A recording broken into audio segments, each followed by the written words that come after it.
Fransi président Emmanuel Macron kun b'u ka téléso dɔ sanfɛ kunu a kun bɛ k'a ka programme présenté, c'est-à-dire a ka candidature la élection présidentielle la genre a kun ka programme kɛ a kun bɛ k'o présenter français la genre programme min kɔnɔna la a damagara Mali la i n'a fɔ a b'a kalama cogo min par le passé an ka autorité de la transition mɔgɔw précisément an ka premier ministre Choguel Kokala Maïga ka kumaw la a kun b'a yira k'a fɔ ko CEDEAO mɔgɔw ka décision ninnu c'est instrumentalisé ko jamana dɔ de dogolen du kɔfɛ jamana mun tɛ farafina jamana ye n'o ye Faransi ye ko de dogolen de CEDEAO mɔgɔw kɔfɛ n'a b'u k'u pousser k'u ka décision dɔ ta Mali contre la k'u ka sanction bi mɔgɔw kan.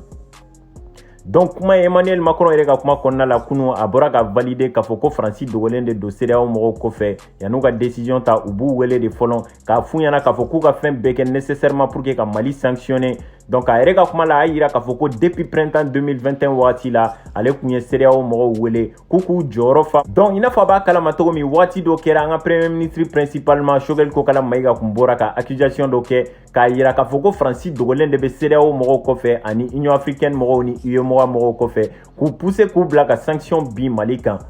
Donc ale ko k'u ka décision nu instrumentaliser len de do. En plus a yira wagati dɔ fɛnɛ la k'a fɔ ko Faransi ministre de l'armée n'o ye Florence Parly ye muso in k'a kun bɔra wagati dɔ la quelques jours ou une semaine avant que CEDEAO mɔgɔw ka sanction bin Mali kan k'a yira k'a fɔ ko sanction bɛna bin Mali kan a bɔra kalama cogo di o kɔrɔ b'a yira k'a fɔ ko Faransi gouvernement mɔgɔw ni CEDEAO mɔgɔw ni UEMOA mɔgɔw ni ɲɔgɔn cɛ communication bɛ yen en plus olu de b'u pousser k'u bila k'a fɔ k'u ka décision ta Mali contre la. Le moment que a bɛ k'a ka programme présenté français la o discours in kɔnɔna la a damagara Mali la genre a yira k'a fɔ ko depuis printemps 2021 wagati la k'ale ni CEDEAO mɔgɔw kumana Mali gouvernement mɔgɔw c'est-à-dire an ka gouvernement de la transition mɔgɔw kɛlen ka décision ta k'a fɔ k'u tɛ se ka élection organiser donc ko san 5 ka d'u ma ou soit san 4 ka d'u ma donc ko depuis wagati la ale bɔra k'a yira CEDEAO mɔgɔw la k'a fɔ k'u k'u jɔyɔrɔ fa Mali ni sanction min ka kan k'u k'o bin Mali kan o kɔfɛ a tilala ka kuma Mali autorité de la transition mɔgɔw ka décision kan le fait qu'an ka gouvernement de la transition mɔgɔw ye décision ta k'a fɔ ko Faransi téléso n'u ka radio so n'o ye RFI ye ani France 24 k'u k'u ka kasa kuru ka taga bɔ Mali la ko parce que u kun bɛ ka information dɔw proposer k'a yira k'a fɔ ko Mali armée mɔgɔw bɛ ka civiliw faga donc ko kuma in tɛ tiɲɛ preuve t'u bolo donc u y'u appuyer Human Rights Watch mɔgɔw ka article dɔ kan k'a yira k'a fɔ ko Mali autorité de la transition mɔgɔw genre kan ka armée mɔgɔw bɛ ka mɔgɔw faga donc o bɔlen kɔfɛ u tilala k'a yira tuguni k'a fɔ ko a fɔra ko Wagner bɛ Mali la Mali armée mɔgɔw ni Wagner mɔgɔw ni donso dɔw de farala ɲɔgɔn kan ka fula dɔw faga. Donc u ka communiqué in kelen kɔfɛ preuve t'u bolo o kelen de n y'a fɔ ɲɛna k'a fɔ ko organisation dɔw bɛ Mali la n'u b'a wele ko CDM olu bɔra ka communiqué kɛ k'a yira k'a fɔ ko nin t'a siɲɛ fɔlɔ ye u bɛ ka nkalon da Mali armée mɔgɔw la k'a fɔ k'u bɛ civiliw faga donc ko yanni le 31 mars cɛ an bɛ kalo min na o tile 31 yan'o cɛ u k'u ka minɛnw fara ɲɔgɔn kan u ka taga bɔ Mali la n'u ma taa olu b'u ka précaution bɛɛ ta k'u jɔyɔrɔ fa u b'u lataga ka bɔ Mali la cogo min na u b'o kɛ donc o kelen Macron ka discours in kɔnɔna la a décidé ka kuma décision in kan k'a yira k'a fɔ ko k'ale sagona ko ye min ye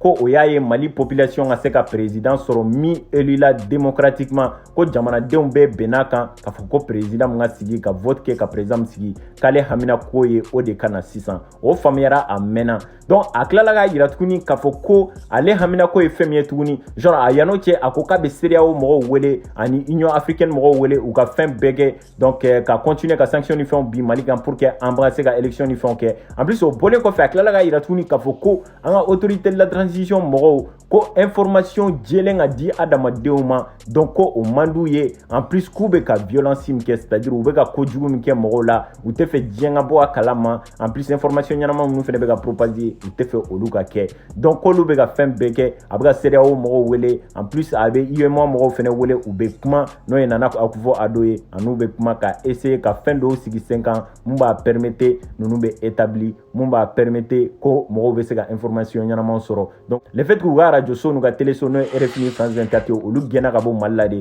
a nana ni nin kuma ninnu ye bon nin partie de la ne ye Vladimir Poutine ka kuma dɔ confirmer k'a yira k'a fɔ ko Occident jamanaw filɛ nin ye ni ko min bɛ yen n'a tɛ ka taa u ka intérêt fan fɛ u b'o ko diaboliser k'a kɛ i n'a fɔ ko ɲɛnaman tɛ k'a kɛ i n'a fɔ démocratie tɛ k'a kɛ i n'a fɔ c'est pas légitime et pourtant ni fɛn bɛ ka taa u ka sansi fɛ hali n'a sɔrɔ a ko man ɲi u b'a lajɛya k'a kɛ i n'a fɔ ko ɲɛnaman de don n bɛna exemple dɔw ta ka d'aw ma Russiw ka téléso dɔ tun bɛ Faransi en plus a tun bɛ Occident jamana caman na n'o ye RT ye an'u ka téléso dɔ ɲinɛ n'o tɔgɔ kɔ Donc le fait que kɛlɛ in daminɛna Russie ni Ukraine ni ɲɔgɔn cɛ, donc Russie téléso in tun bɛ ka Vladimir Poutine ka discours traduit o bɔlen kɔfɛ, donc u ka téléso in sanfɛ u tun bɛ tiɲɛ caman fɔ Russie kan, en plus u tun bɛ kuma Donbass ni fɛnw fɛnɛ kan k'a yira k'a fɔ ko kɛlɛ min bɛ ka kɛ Ukraine, Occident téléso caman bɛ k'a yira mɔgɔw la k'a fɔ ko Russie jo t'a la a don sen n'a bɔ sen. Ni i ye kuma fɔ dɔrɔn mun bɛ taa Vladimir Poutine fan fɛ, u b'a yira k'a fɔ k'i bɛ ka propagande de kɛ. O kɛlen sisan France y'a décidé ka RT interdit France la, k'u ka chaîne YouTube n'u ka fɛn ninnu bɛɛ interdit u ka yɔrɔ la, ni VPN tɛ mɔgɔ min bolo i tɛ se k'a sɔrɔ. U ka téléso filanan in fɛnɛ bɛ ten. Hali téléso caman bɛ yen, journalistes caman bɛ yen, u y'u fɛnɛ caman sanctionné k'a fɔ ko u ka Twitterw n'u ka compte ni fɛnw, en plus u tɛ taa plateau sanfɛ parce que u tun bɛ ka kumaw fɔ mun da ka di Russie la, min bɛ Vladimir Poutine tɔgɔ ɲuman fɔ, en plus mun b'a yira fɛnɛ k'a fɔ ko Ukrainiens tun bɛ ka bin Ukraine population dɔw kan, Russie kanfɔla ni fɛnw kan depuis 2014 wagati la ka n'a bila bi la, mɔgɔ minnu sara a bɛ mɔgɔ 14,000 bɔ, mɔgɔ 13,000 bɔ. Donc mɔgɔ min mana o kuma fɔ dɔrɔn Français ka gouvernement mɔgɔw bɛ wuli ka bila o téléso la, ou soit u bɛ bila o journaliste la k'u ka compte datugu, ou soit u bɛ téléso mɔgɔ ninnu interdit ka émission dɔ kɛ o mɔgɔ ninnu kan, ou soit u b'a interdit jamana yɛrɛ kɔnɔ mɔgɔ tɛ se k'a sɔrɔ. O kɛlen sisan kuma foyi ma fɔ, a fɔra ko o téléso mɔgɔ ninnu ye propagande kɛlaw de ye, donc bɛɛ dar'o la. Mais Russie fɛnɛ kelen k'a décidé ka BBC mɔgɔw ani Bloomberg mɔgɔw ani Occident téléso caman interdit a ka yɔrɔ la, u bɔra k'a jira k'a fɔ ko a ye droit dɔ sɔsɔ, droit de communication ni fɛn ninnu ka olu sɔsɔ. Mali fɛnɛ la an ka autorité de la transition mɔgɔ kelen ka décidé k'a jira k'a fɔ ko France téléso minnu bɛ yen n'o ye RFI ni France 24 ye, k'u bɛ ka kuma fɔ tiɲɛ tɛ kuma minnu na, prévu t'u bolo, en plus u bɛ ka kuma min fɔ a bɛ se ka na ni basigibaliya ye Mali kɔnɔ, en plus a bɛ se ka mɔgɔ dɔw kun kari ɲɔgɔn na, a bɛ se ka siya dɔw kun kari ɲɔgɔn na, mais u bɔra ni information min ye jɛlenya t'a la de 1, en plus u ma bɔ ni prévu ye. An tɛ se k'a fɔ ko jɛlenya t'a la, mais u ma bɔ ni prévu ye mun b'a jira n na réellement k'a fɔ ko in kɛra.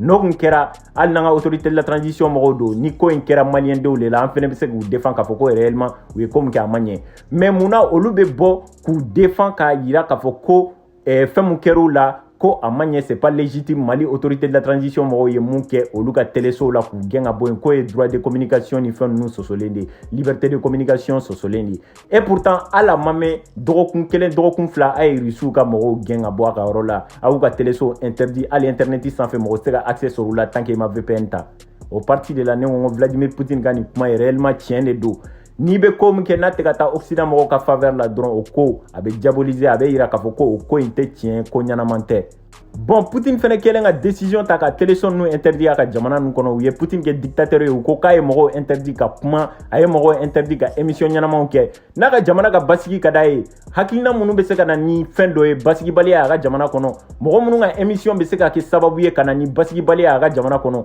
n'a olu interdit a b'a fɔ ko a man ɲi. Aw dun bɔra k'o kɛ a ka yɔrɔ la ko mɔgɔ dɔw bɛ ka opinion publique la désorienter k'u bila ka taa galon kan ko Russiw ka téléso tɛ ka tiɲɛ yira mɔgɔ la. Donc a y'olu interdit, Maliens fɛnɛ ko France téléso min b'an fɛ u tɛ ka tiɲɛ yira mɔgɔ la, u ye kuma min fɔ tiɲɛ tɛ, prévu t'a kɔnɔ. An y'o interdit, aw wulila k'a fɔ ko an ka autorité mɔgɔw k'u ye ko min kɛ k'a bɛnnen tɛ. An ka ta k'a da ɲɛkɔrɔ, jamana 3 y'a kɛ, aw wulila a y'a yira k'a fɔ ko jamana 2 minnu y'a kɛ k'olu ta tɛ tiɲɛ, aw dun fɛnɛ y'a kɛ.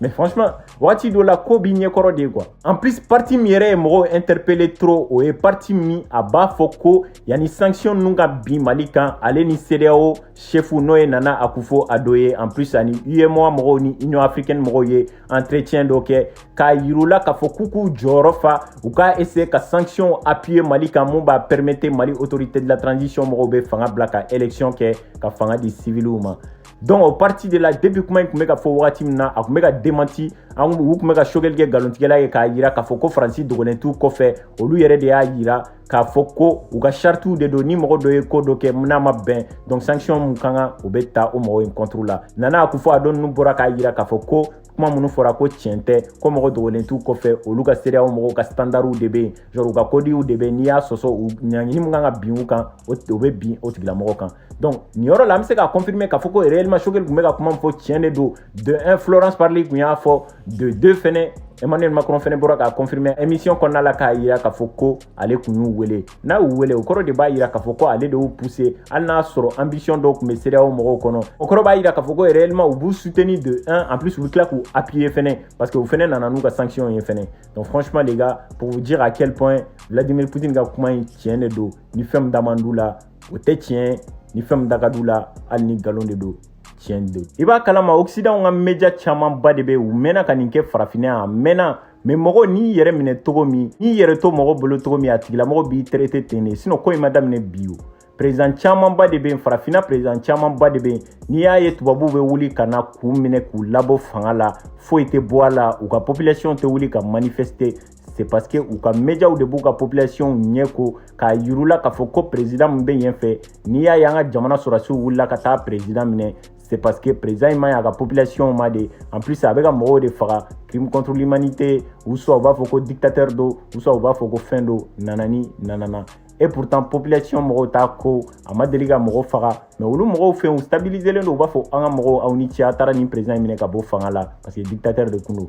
jɔn de do français tɛ yan faransi population tɛ Afrique n'u bɛ bɔ a kalama u tɛ se ka manifester ka bɔ a kalama o wagati dunna internet kun ma bonya kosɛbɛ donc u ka médiaw bɛ fɛn bɛɛ propager u fɛ yen ka galon bɛɛ tigɛ ka da o président in na donc u ka sɔrɔsiw bɛ wuli ka na ka intervention kɛ k'o président minɛ ka bɔ fanga la mais an filɛ nin wagati min na galon ni tiɲɛ donna ka bɔ ɲɔgɔn na parce que bɛɛ bɛ se ka bɔ k'i ka opinion fɔ tiɲɛ kan ani bonya kɔnɔna la o de ye puissance di mɔgɔ caman ma donc Poutine y'o de yira k'a fɔ ko américain t'a la mɔgɔ wɛrɛ t'a la n'i ka média bɛ ne fɛ yen n'a tɛ ka tiɲɛ fɔ n'a bɛ ka propagande de kɛ ne bɛ bɔ n b'a gɛn ka bɔ n ka so ou soit n b'a interdit a tɛ kuma n fɛ yen bilen américains ni russiw t'a la ye ko san in na semaine in kɔnɔna la n y'a expliqué ɲɛna k'a fɔ ko américains ka journal ba dɔ bɛ yen n'u b'a wele ko New York Times olu bɔra ka galon tigɛ k'a fɔ ko chinois ye kɛlɛkɛminɛnw ani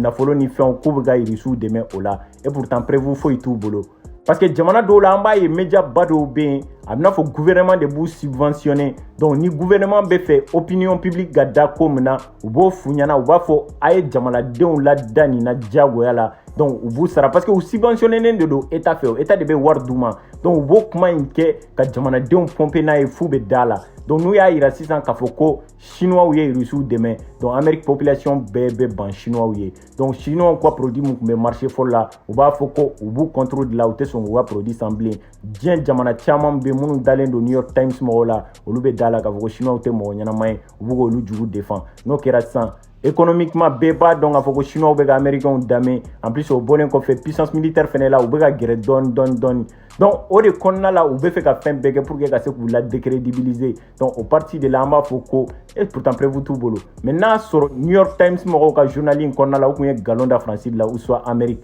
ou soit Angleterre ou soit Occident jamana dɔw